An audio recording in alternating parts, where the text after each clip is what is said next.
My wife texted me at 6:42 a.m. on a Sunday. I was cleaning my old M40 rifle, the one I hadn't touched since retirement.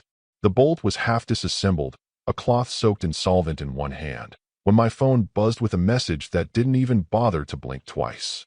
Let's be clear, my body is no longer your resource. Deal with it. No preamble. No context. Just that. Like I was a government department she was shutting down. Not a man she'd spent 11 years married to. Just logistics she no longer required. I stared at it for maybe 3 seconds. Then I put the rag down, screwed the bolt back into place with surgical precision, and set the phone down next to the edge of the rifle case. Not on the velvet lining, on the edge. Balanced. Like everything in my life had been since I stopped reacting. Then I typed one word back. Done. No sarcasm. No threats. Not even a question mark. Just a terminal command. Then I got up, walked inside, and opened the drawer I hadn't touched in 6 years.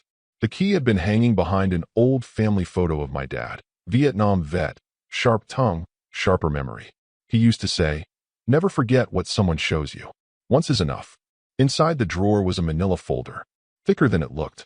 Hand-labeled in black marker. Contingency, R. I laid it flat on my desk, took a breath, and flipped the first page open.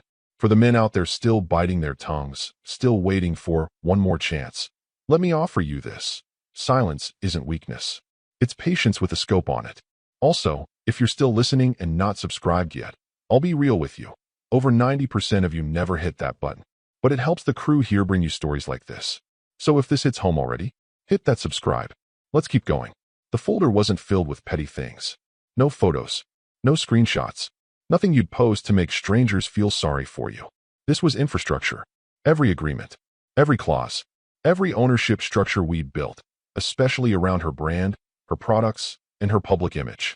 Rachel had once told me I had a boring way of loving her. That I loved like a filing cabinet. Cold, locked, but always there. She wanted fireworks. I gave her structure. And that's exactly what was about to bury her. Because when she'd come to me, 6 years ago, wanting to start her mindful health and wellness brand, think yoga mats, powders with names like Energize Essence, and overpriced candles, I didn't just throw cash at it. I gave her something better. A blueprint. We filed it under a family trust. She didn't know that name meant the board members were all chosen by me. Ex-military colleagues, finance guys, old logistics buddies who'd all been through enough courtrooms to know what not to say. Rachel was listed as the public face, the founder, the inspiration.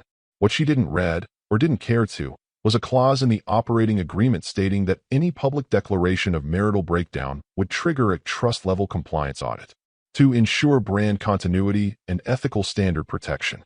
Lawyer talk, buried in the fine print, but powerful, because now, that text, my body is no longer your resource, was more than a declaration of bodily autonomy. It was a legal torpedo, a phrase that activated the kill switch on every soft entitlement she'd built into her world. And I didn't have to say a word. I just printed the message, time-stamped, and added it to the folder. Then I picked up my phone again. Not to call a lawyer. I didn't need one. I was one. Not by degree, but by study. A decade of compliance work had taught me how to speak court better than most bar-passed Ivy League freelancers ever could. I opened my laptop, clicked a file labeled R, exit draft, and updated the first page with the new timestamp. Then I printed it, signed it, and booked a filing appointment at the county courthouse for Tuesday. Rachel thought she was serving a message. She didn't realize she'd just signed for a package she couldn't return. They called my name in the courtroom like they expected a ghost to rise. Mitchell K. Darnell, petitioning pro SE. I stood, wore my best suit, pressed the night before. No tie, no lawyer, no emotion. Rachel sat across from me in a blazer 2 shades too bright and a smile 2 seconds too fast. Her attorney, a smooth-jawed, silver-pin type with a penchant for smirking, tilted his head like he was waiting for a punchline. Your Honor, he said before the judge had even uncapped his pen, my client's husband is filing this petition without representation. We're assuming this is procedural? A placeholder until counsel is retained. He glanced at me, didn't even say my name. I said nothing. The judge, to his credit, didn't bite. Just slid the petition across the bench and began reading aloud, as per protocol. In the matter of Darnell versus Darnell, the petitioner asserts that pursuant to the foundational documents of the Darnell Family Trust, Article 4, Section 3, Any public declaration of marital dissolution shall immediately trigger compliance review of all trust-tied entities, due to provisions ensuring reputational preservation. His voice slowed. Not dramatically, just enough to cause a ripple. Rachel blinked. Her attorney leaned forward, the corners of his mouth beginning to dip. Your Honor, may I review that document privately? The judge didn't even look up. No, counselor. We're in session. That's when Rachel shifted. Not visibly, but in the way a person leans back in a chair they realize isn't actually stable. You wouldn't see it unless you knew what to look for. And I did, because she forgot about the clause. We signed it 6 years ago, when her business was nothing but a Pinterest board and a dream. She came to me with a smile and a stack of articles about natural branding and personal empowerment. She wanted capital. I gave her my pension, deferred, tax-secured, from my military career. She said she'd never ask for more. So I asked for one thing: control of the structure. Not of her, of the paperwork. The trust was a standard protective measure. At least that's how I framed it. But buried in it was a clause I'd borrowed, ironically, from one of her own wellness coaching PDFs. In the event of energetic misalignment, conduct a full integrity audit. I adapted it to legalese.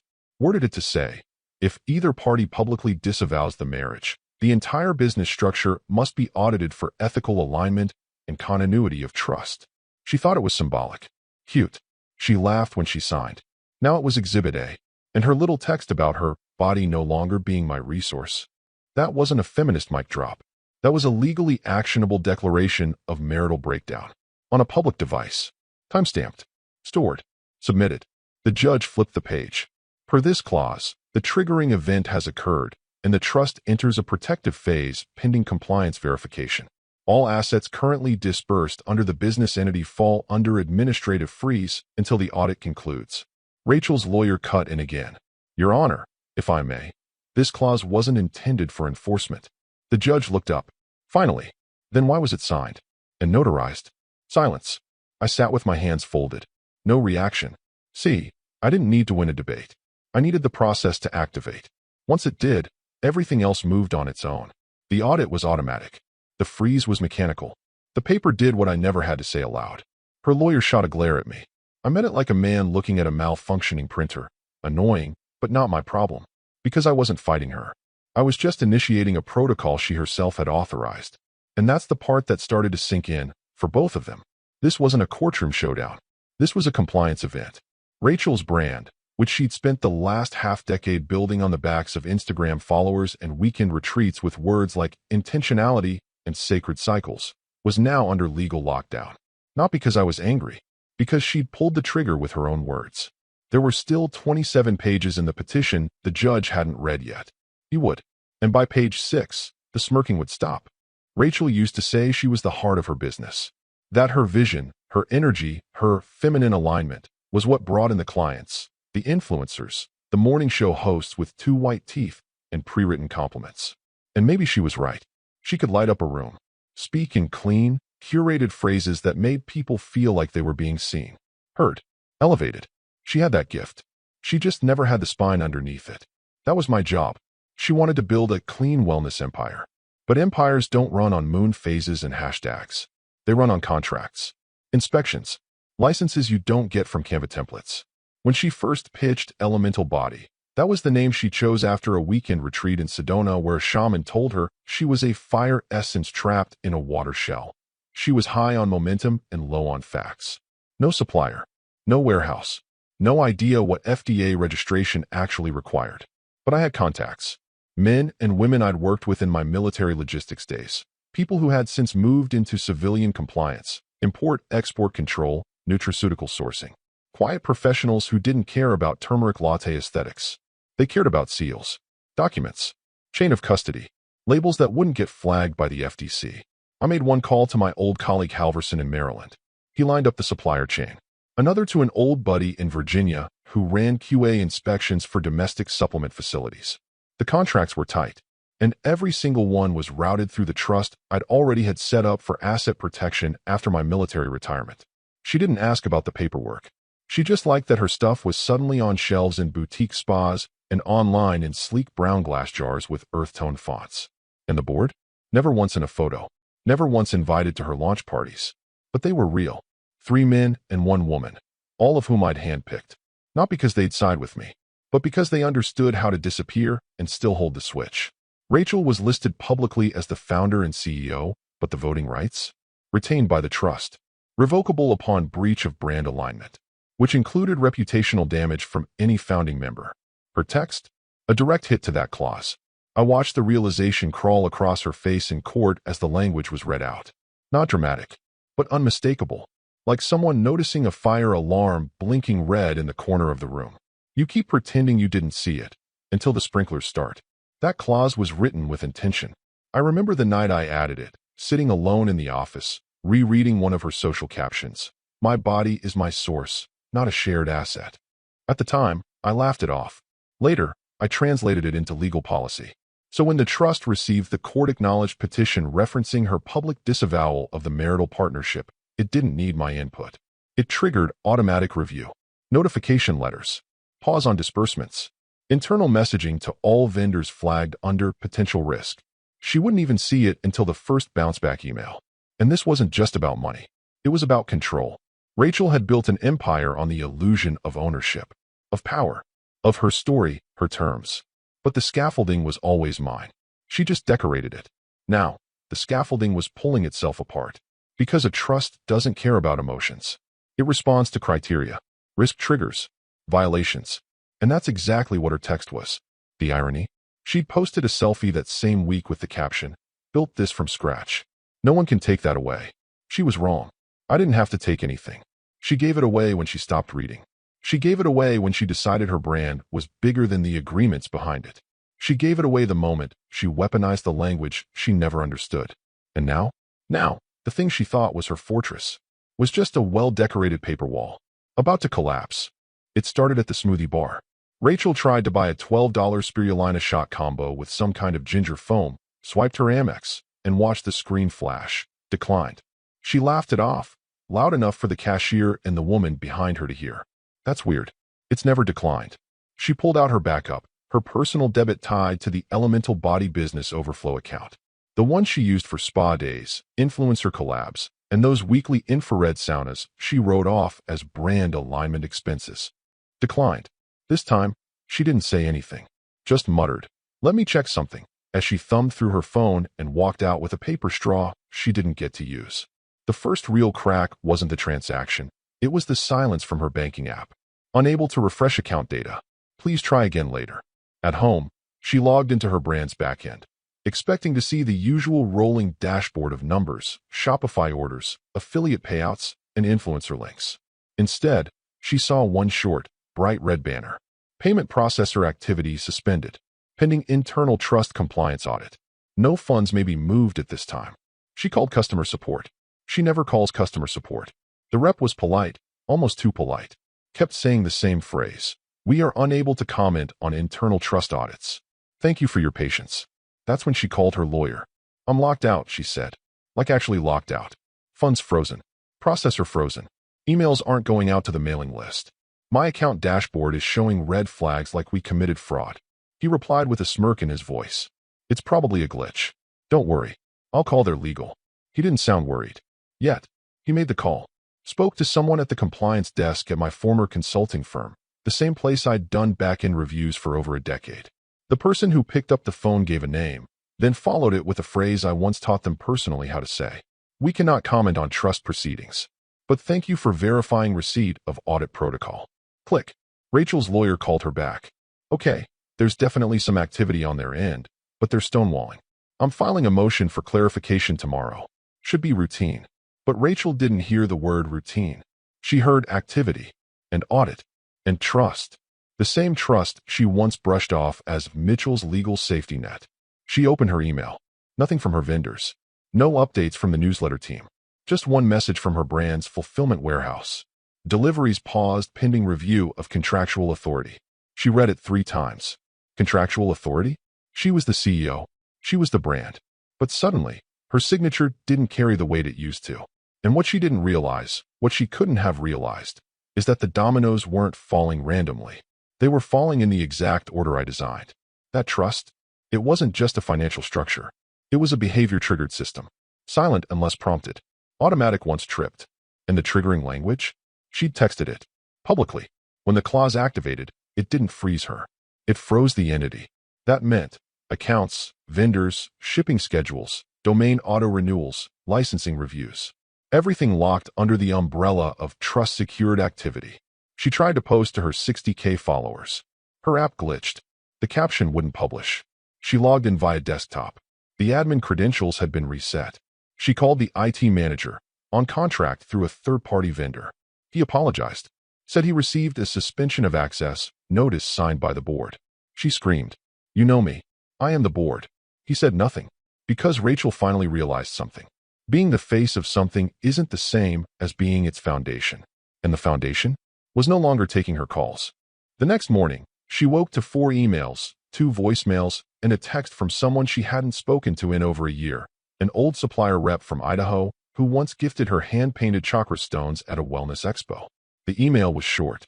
Subject: Documentation Review Request. Hi Rachel.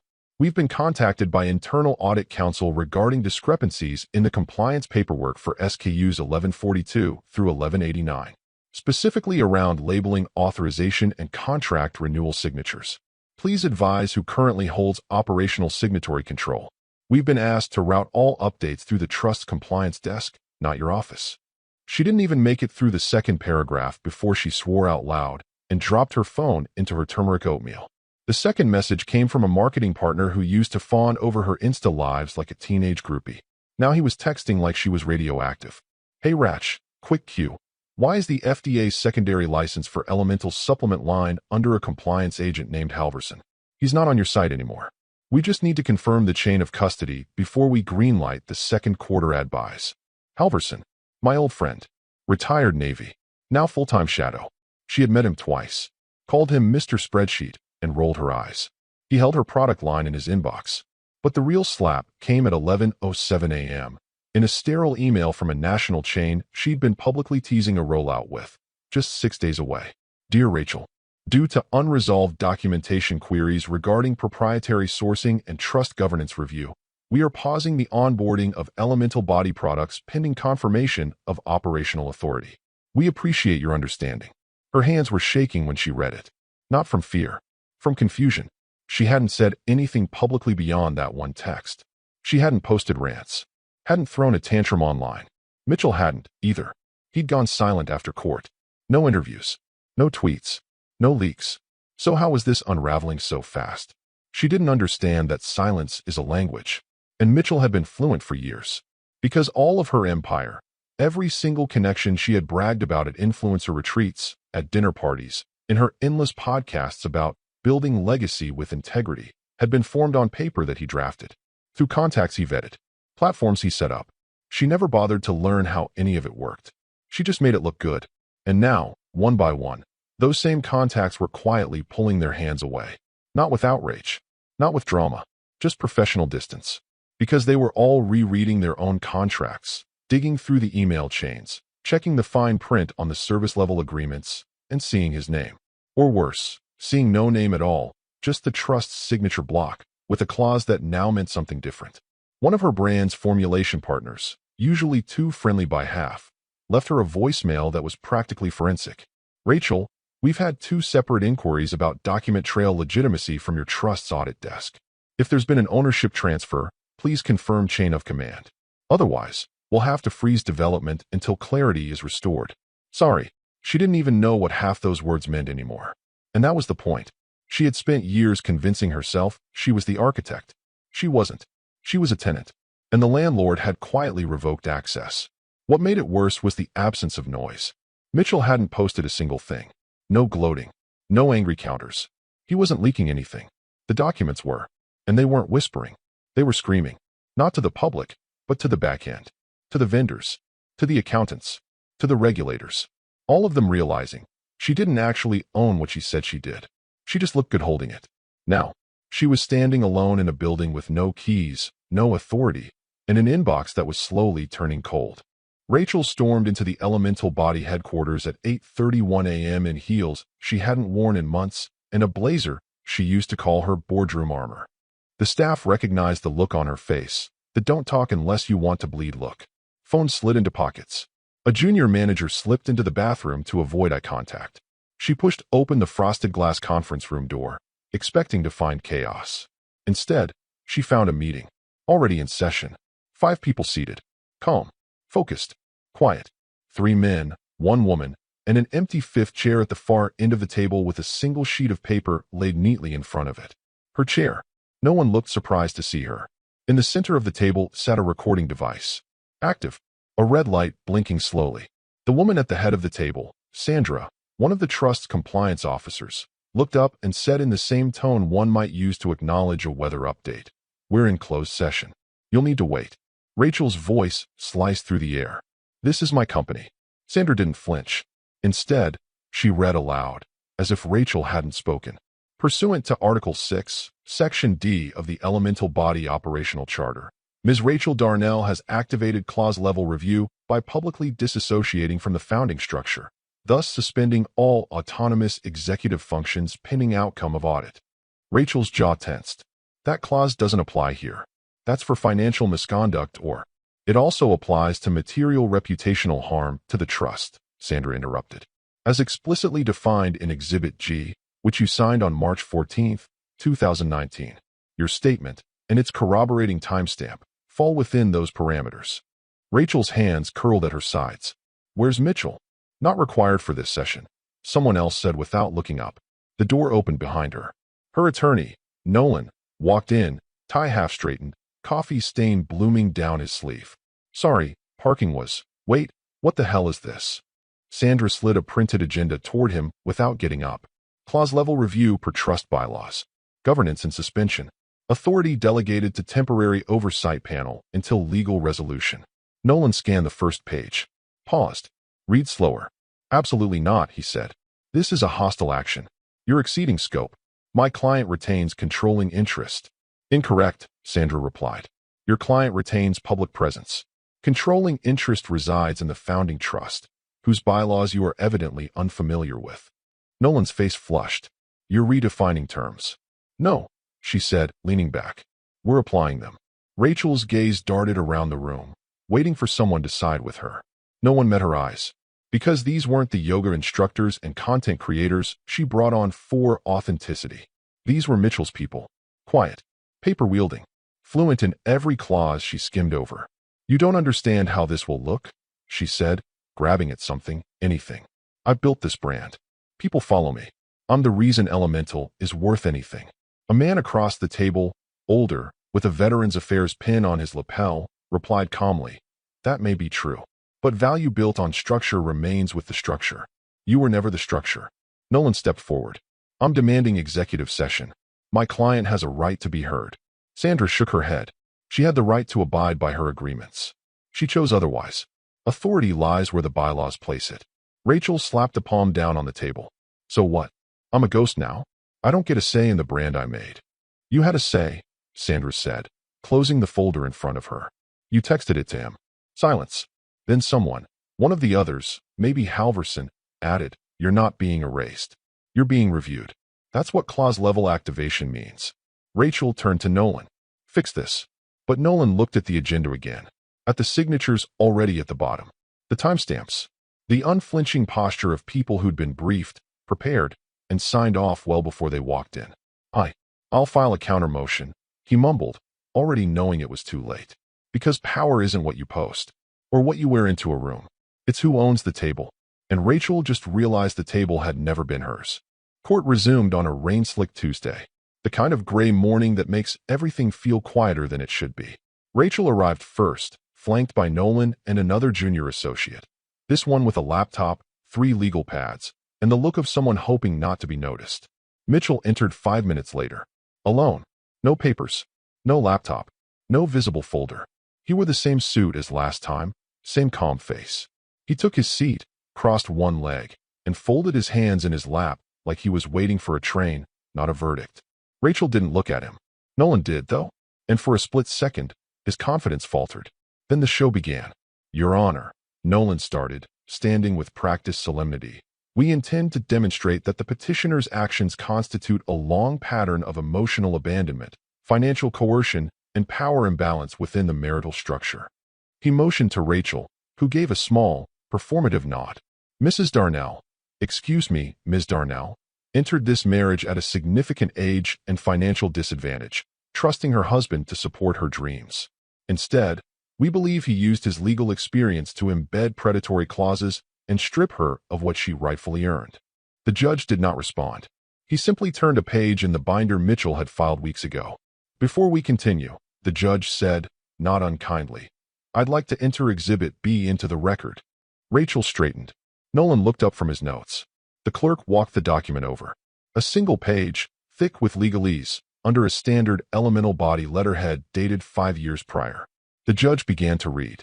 This agreement affirms that any equity granted to Rachel Darnell from the Darnell Family Trust or its subsidiaries is to be considered non-vested and revocable upon violation of family partnership terms as outlined in sections 4 through 7 of the trust charter.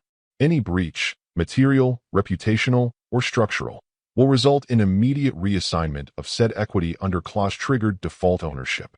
He paused, looked up. This was signed and notarized. Ms. Darnell, is this your signature? Rachel leaned toward Nolan, whispering fast and tight. Nolan cleared his throat. Your Honor, we'd like to challenge the enforceability of that clause. It was signed under conditions we now consider coercive. The judge didn't blink. Are you saying the signature is forged? No, Nolan said. We're saying she didn't fully understand what she was signing. The judge raised an eyebrow. Ms. Darnell holds herself out as the CEO of a multi-million-dollar health company. Are you stating for the record that she did not understand a standard equity clause in a one-page agreement? Nolan hesitated. She wasn't represented at the time. Because, the judge said, voice sharpening, she declined counsel. It's in the notes from the original trust assembly meeting. She signed a waiver.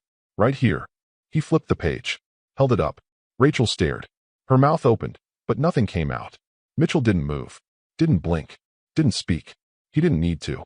Because everything Rachel's legal team had prepared, pages of narrative, allegations, damage claims, hinged on the idea that she had built something together with him and was now being cut out unfairly. But Exhibit B didn't show partnership. It showed a gift. Conditional. Structured. Reversible. The judge continued.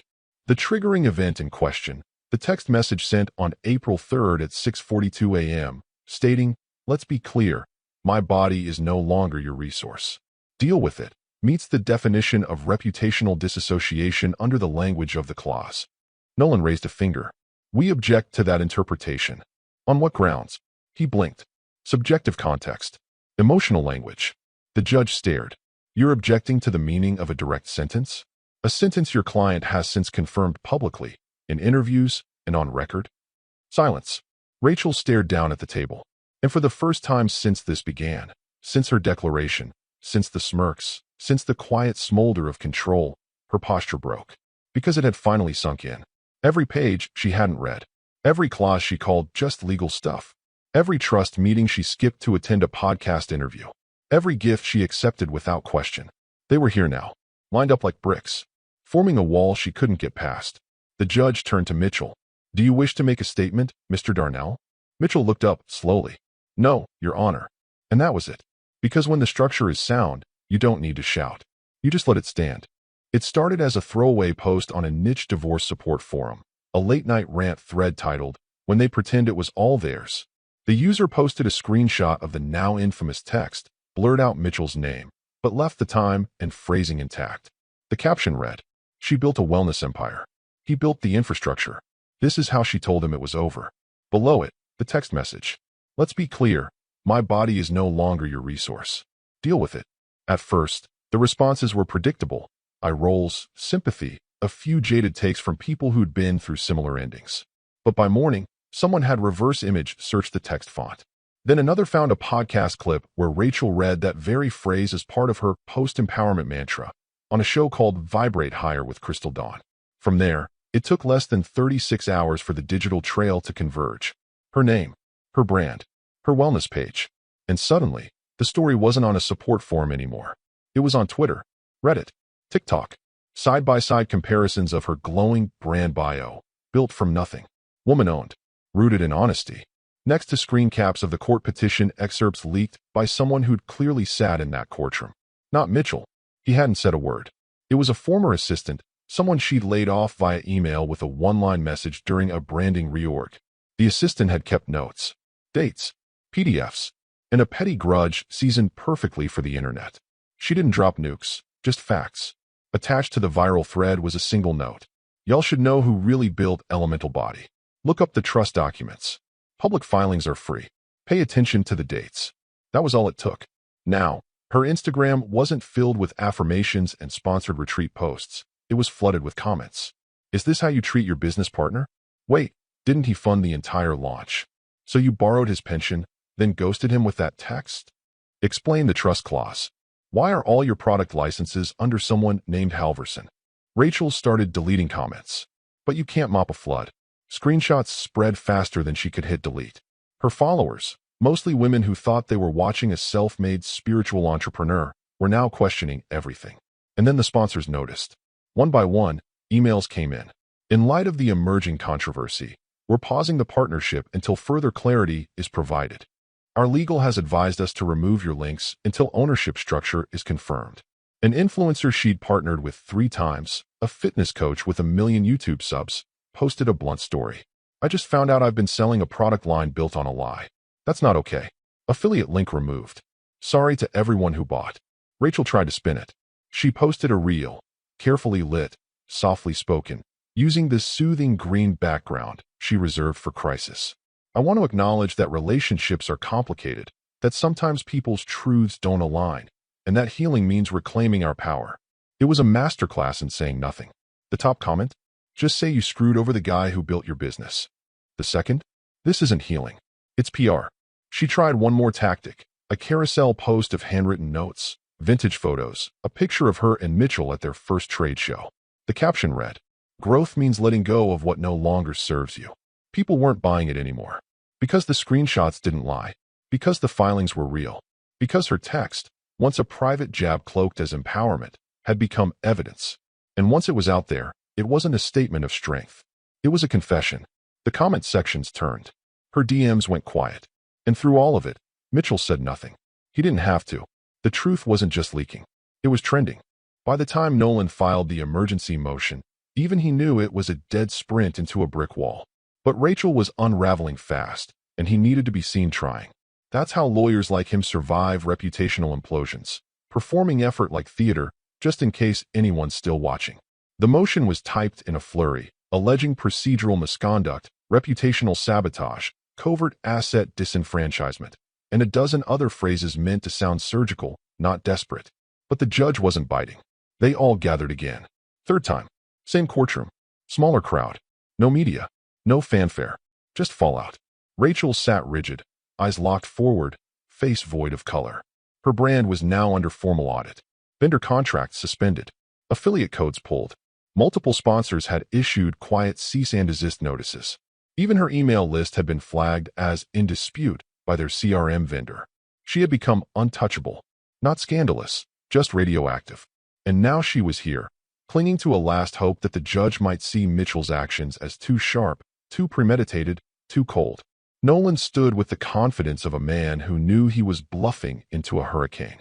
"Your Honor," he began, "we respectfully submit this emergency motion seeking injunctive relief from the systemic dismantling of my client's business operations, which, regardless of contractual nuance, have been weaponized through mechanisms not intended for dissolution but for governance." The judge blinked. "Counselor, I've read your filing. I also reviewed your client's original agreements. This isn't weaponization. It's execution." Rachel flinched. Nolan tried again. "We're not disputing the legality. We're disputing the intent. The spirit. Mr. Darnell is using the machinery of their past to erase her future. This isn't equitable." The judge folded his hands. "And yet, it's enforceable. Every clause. Every signature. Every waiver. Every board vote. Your client acknowledged them. Repeatedly. In writing. For years." He turned to Mitchell, seated as always, calm, silent, with the patience of someone who's already done the hard part. "Mr. Darnell," the judge asked, almost cautiously, "do you have any comment before I issue my ruling?" And for the first time since that original text message, Mitchell spoke. 10 words. Measured. Precise. Quiet. "Your Honor, I don't want vengeance. I want closure." It wasn't a speech. It was a scalpel. The room didn't move. Even Nolan, who had prepared counters for 1,000 scenarios, had nothing. Because what do you say to a man who's already finished mourning? What do you say to someone who doesn't want to win, just wants it over? The judge nodded. Not because of sympathy, because of respect. Respect for the kind of silence that doesn't come from fear, but from discipline. Motion denied. The judge said, pen scratching across the docket. The structure stands. The audit proceeds. No stay will be granted. Nolan opened his mouth, then closed it again. There was nothing left to file, no backdoor to sneak through. Too many documents. Too many acknowledgments. Too much precision wrapped in too much patience. Rachel's shoulders dropped, not in defeat, but in something worse. Acceptance. She knew now. Every moment, she dismissed Mitchell as distant. Every time she joked that he loved more like a compliance manual than a man. Every time she substituted his loyalty for lack of presence. He wasn't absent. He was building the walls she'd one day run into. Mitchell stood, gave the slightest nod to the judge. No gloating. No glance at Rachel. Just one last moment of calm in a courtroom that had seen the slow, methodical end of a marriage disguised as a brand. Outside, reporters waited for statements. Only one man walked out, and he didn't say a word. It arrived in an unmarked envelope. No company logo, no wax seal, no threatening font stamped across the top, just her name, typed in the center like junk mail. Rachel had been ignoring her mailbox for days. After everything online, after the affiliate collapse, the DM silence, the hashtags calling for transparent ownership practices, she didn't want more bad news. She wanted silence. She wanted the storm to end. But something about this envelope felt unfinished. Like it didn't care if she opened it or not. That bothered her more than she'd admit. Inside, a single-page document. Clean. Formal. Final. Pursuant to clause-triggered reassignment and operational audit review, Ms. Rachel Darnell is hereby removed from all executive, fiduciary, and representative positions within the Elemental Body enterprise. All references to her likeness, authorship, and strategic contributions are to be retracted in accordance with brand integrity guidelines. Effective immediately. Below that, a simple signature block. Dated. Stamped. Legal. No emotion. No accusation. Just the final act of a protocol she never believed would run without her. Stapled to the back was a half-sheet note. Not typed. Handwritten. Resource management, done right. Good luck. No name. No signature. But the handwriting was unmistakable. Blocky, measured, like everything Mitchell ever touched. She dropped the envelope onto her kitchen counter, same counter she used to shoot her Instagram recipe reels from. The lighting now felt harsh, like it wasn't made for her anymore. She rushed to her laptop, opened the Elemental Body website. It loaded. Same color palette. Same branding. Same scrolling product images with softly glowing jars and serene fonts. But something was off. Her face, gone. Her founder's letter, removed. The About Us section now featured a quiet manifesto about structure, discipline, and trust-based integrity. It didn't name anyone. It didn't need to. She clicked on the press page. A new headline topped the feed. Elemental Body transitions to trust-governed leadership model, a new era of silent strength.